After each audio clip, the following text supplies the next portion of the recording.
Hi, I'm Kibler from Academia. Today I'll be showing you how to create a quick video project on Adobe Express.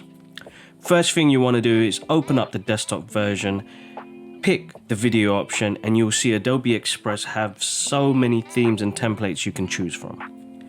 Here is the video timeline and the option it gives you to pick images and videos.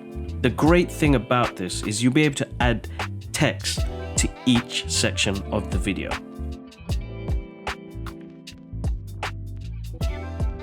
You can also add royalty-free music that Adobe Express have in their amazing library of tracks.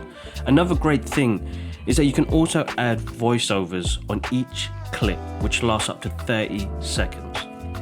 Once the project is finished, on the top option bar you'll be able to preview the project, making sure you have everything in there. There is also a share button which allows you to share it on various social media outlets, or specifically a group member or a teacher. You can also download the project to save it on your system. To find out more about Adobe Express in the classroom, get in contact with Academia.